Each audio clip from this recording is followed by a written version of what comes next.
याचा माझा मोठाचा अनुभव आहे. मला शुगर आहे, 650 शुगर आहे. रक्ताचा चालताना चक्कर येत होती आणि सर्व संपलं म्हणून मी असा निराश म्हणून घरी रडत बसायचो. पण एक माझे आपला गणपती सर यांनी मला डिस्ट्रिब्युटर म्हणून मला जॉईन केलं आणि एक कुलकर्णी साहेबांच्या मदतीनं माझी शुगर एकदम नाहीशी झाली. लोक सांगतात की शुगर जातच नाही, पण माझी स्वतःची शुगर गेली. 550 ते 600 शुगर आले. आता सगळे सर्व काही गोड खाऊ शकतो.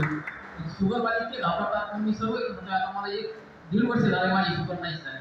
आणि विशेषतः म्हणजे माझ्या बायकोचा ॲक्सिडेंट झाला होता गाडी पडल्यामुळं. तिचं कंबर पूर्ण मोडलं होतं. तर रेग्युलर आम्ही 1.5 वर्ष तिला उचलून न्यायचो संडास बाथरूमला. घरी जर कोणी नसतं तर तिला काहीच करता येत नव्हतं. आणि आपल्या धन्वंतरीच्या औषधानं आता ती सिडको पट्ट्यात जे भाजीनगरचं एवढं अंतर रेग्युलर 4 ते 5 चक्रा मारते पण खाली बसत नाही. म्हणजे एवढा रिझल्ट चांगला आलेला आहे. आणि हेडगेवारला मला 1,60,000 रुपये सांगितले होते ऑपरेशन करण्यासाठी आणि एमजीएफ मला 1,55 सांगितले होते. पण कणखुले साहेबांनी मला सांगितलं की ऑपरेशन करू नका, सक्सेस होत नाही.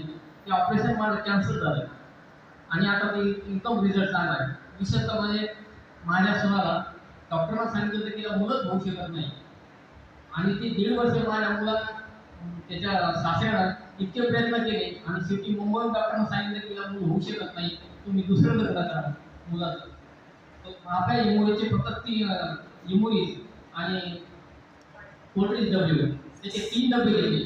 तर आता माझा नातू 9 महिन्याचा आहे. त्याला एक रुपयाची गोळी सुद्धा म्हणजे माझ्या मुलीला मुलगी झाली. ती मुलगी आता समोर आपल्या मातोश्री हॉस्पिटल आहे. त्या मातोश्रीला मुलगी झाली जन्मल्याच्या नंतर ते म्हणे काकात ठेवावं लागेल, तुम्हाला 40 ते 45,000 रुपये जमा करावं लागतील आधी. पण मी रेड्डी सरच्या एका मीटिंगमध्ये ऐकलं होतं की आपल्याला 1 तासाच्या मुलाला सुद्धा मुली देऊ शकतो. त्या रेड्डी सरच्या सांगण्यावरून मी म्हणजे ऐकण्यावरून विश्वास ठेवून मी इमोई सध्याही चालू केली.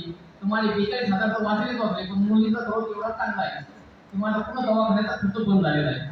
मला ही मातोश्री आपल्या एकदम जस्ट समोर आहे. त्या मातोश्रीला मला विचारलं की तुम्ही काय करत ते मला सांगा. पण मी त्याला अजूनही सांगितलं नाही. माझी आठ होती की फक्त मीटिंगला येईल त्यावेळेस तुला सर्व सांगा.